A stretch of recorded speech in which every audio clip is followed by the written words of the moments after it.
Okay.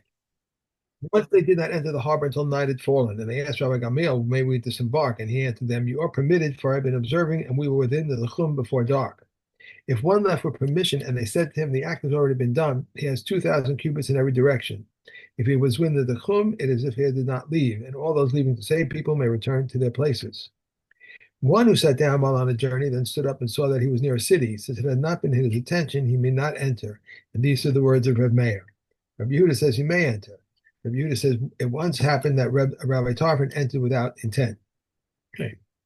Okay, Mishe Yashan Bederech v'lo yada shechashecha. So here's a guy who was out on a he was walking on Erev Shabbos, and he lay down at lunchtime and just fell fast asleep, and next thing he woke up and the sun's already gone down. That never happened to me. You Never, never. did that a little too quickly. Um, okay, but you were probably in your bed at home though. Um, Right. This guy was on the road and he was hoping to get to the town, but now he didn't get to the town and he's not inside the Tchum Shabbos. Hmm. So what does he do? Yesh al paim amal chol ruach divrei Rabbi Yochanan ben Nuri. So Rabbi Yochanan ben Nuri says, okay, so that's it, that he was, even though he was asleep, nonetheless, if he was awake, he would have acquired for himself the 2,000 amas in all directions, and therefore that's where he is for Shabbos. Chachamim omrim ein lo ela arba amos. No, because he was not conscious, and he just sort of blondes it into Shabbos without really knowing what is there. He was taken out of the tchum by somebody else, and now he's stuck with only 4 amas that he can go. Mhm. Um, and among the hmm? The halach is with Rabbi Yochanan. That is true. Right, That is right. true. The halacha does follow Rabbi Yochanan ben Nuri for a change. This is where we go like the Das Yakid. But within the opinions of the Chachamim, there are some nuances. Rabbi Eliezer Omer v'hu be'emtza'an. Rabbi Eliezer says that when somebody is stuck with only 4 amas around them, then those 4 amas are 2 amas on each side. So he's in the middle, and the 2 amas all around him are where he's allowed to go. That's it. Um, the Rabbi Yehuda Omer le'ezer ruach she'yirtze yelech. Um, so he says no. It's not dafka that he's in the middle of them. He can make a decision at the point that he becomes conscious of this and say, okay, well, there's actually a nice tree just like 4 amas away from me over that way. So he can say, okay, I'm on the edge of the 4 amas and I'm going over to that side and I'll sit under the tree and that'll be nice. And that's cool. And so he doesn't have to be in the middle of them wherever he's sitting. You can choose whatever 4 amas he wants. And the Chachamim, however, say that he's got 4 amas in all directions, meaning he's actually got 8 amas. Right. Modeh Rabbi Yehuda she'im berer lo, that once he's chosen which direction he's going to go in, she'enu yachol lachzor bo. Now that's it. It's fixed. He can't suddenly change his mind and move around. Okay. If they're two guys both in the same situation. Miktas amosav shel zeh b'soch amosav shel zeh. So let's say that they've each got their 4 amas. Well, let's go like Chachamim and say that they've got 8 amas actually. Right. And miktas amosav shel zeh b'soch amosav shel zeh, and there's an overlap between the two areas. Maybe in v'ochlin be'emtza, then they can go and sit together in the middle piece and share their food and have a gashmak Shabbos soda together. But he cannot take from the other person's property into his area. What happens if there are three of them sitting in a line? We're not talking like one of these nice triangular Venn diagrams. We're talking about three guys sitting in a line. And basically, the two outer guys are just kind of touching their circles, and that's exactly where the middle guy is sitting. Hu mutar imahen, v'hein mutarin imo. So he's mutar to sit with each of them independently, and they're mutar to sit with him. But the two outer guys, whose circles don't touch, cannot share with each other. Amar Rabbi Shimon lemad davar domeh. So he has a similar case. in a completely different context. Shalosh chatzeros haptuchos zolazo. You got three chatzeros, three courtyards that are open into each other. Upsuchos lirshos harabim, and they're all open into the rishos harabim as well. So now a chatzer so they all the chatzer, each one belongs to one house. So there are three Right. houses next to each other and three chatzeros in front of them, and then comes the road. Okay, and the chatzeros are open into each other as well. So now house A and house B made an Eruv together, and house B and house C made an Eruv together. So that means, let's just see, it's in the words of Rabbi Yehuda. Sorry, Rabbi Shimon.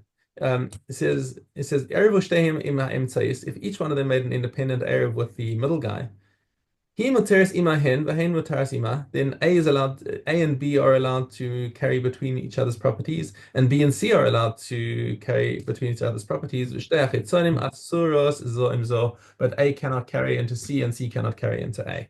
So same sort of case. You have a nice diagram here. Let's just see this. Mm. Up. There we go. Yeah, yeah, perfect. Thank you. Diagram. Okay. Okay. Mishe ba b'derech v'chashchalo. So there's a guy who's hurrying, trying to get home Erev Shabbos, and he's not going to make it.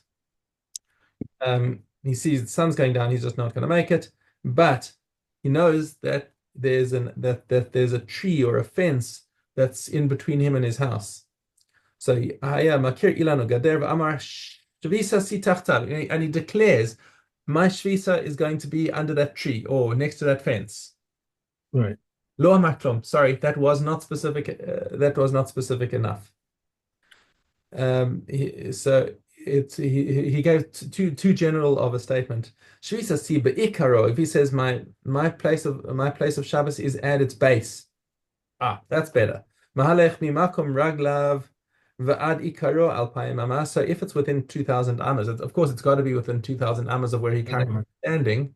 So he can walk the 2,000 amas to get to that tree. Umi ikaro ad beso alpayim ama, and then another 2,000 amas he can go home. He still can't walk throughout his whole city. If I was assuming that his house is near the edge of the city, so he can walk and go home, and that'll be fine. But he can't. He doesn't get treated like one of the members of his city. He has to stay there for the whole of the Shabbos. But at least he gets to sleep in his own bed. Nimtza mahalech mishechashecha arba'as alafim amas. So it actually turns out that he can walk 4,000 amas from the time Shabbos comes, and he's cool. Yeah. Right. Okay. Aleph Vav. The poles of which they spoke, their height is 10 tefachim. While their width and thickness are any size, and Rabbi Yossi says their width is 3 fists. We may use anything as poles, even a living being, but Rabbi Yossi prohibits this. If truma contamination is a tomb covering that Rabbi Meir considers it uncontaminated, and we will write bills of divorce on it, but Rabbi Yossi Agili invalidates it. A caravan which made camp in a valley and was surrounded with animal trappings, they may carry within it, provided that the barricade is 10 tefachim high, and the gaps do not exceed the wall portion. And any gap which is 10 cubits high is permitted, whereas an entrance greater than it is prohibited. Okay. Okay. And well, on to Shabbos. We are still in Shabbos. We are. I know. Okay. Test Dalit. From where do we learn that anointing is tantamount to drinking on Yom Kippur? Although there is no proof for the matter, there is an intimation of the matter, for it is said, and it came like water into his innards and like oil into his bones. One who takes out the wood is liable if he takes out enough to cook.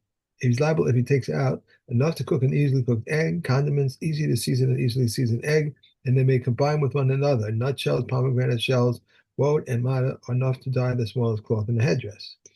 Urine, nita, soap, saltwater, or eshlag, enough to launder with them the smallest cloth in the headdress. Rabbi Yehuda says enough to pass over a stain. Pepper, any amount, tar, any amount, types of spices and types of metals, any amount of the altar stones. Of the altar earth, decay of old scrolls or decay of their wraps, any amount, for that we put them away to save them. Rabbi Yehuda says, also one who takes out accessories of objects of idolatry any amount, for it is said, nothing of that which is banned shall cleave to your hand. And one who takes out a peddler's basket, though it contains No, any no, sorts, is that's liable. it. We're done. We're done there. That's it? Yeah, Really? Okay. yeah. Okay. Trumos. Okay. Yud Aleph Dalet. So stalks of figs, dried figs, kalisum, and carobs of truma are forbidden to non-praise. Kernels of truma, so long as he keeps them, are forbidden, but if he threw them away, they are permitted. So too, bones of holy food, so as long as he keeps them are forbidden, but if he threw them away, they're permitted. Coarse bran is permitted. Fine bran is new is forbidden, but of old is permitted. And he may treat truma as he treats kulin. If one sips one for 2 cobs of fine flour from a saw, he may not throw away the rest, but he must put it in a hidden place.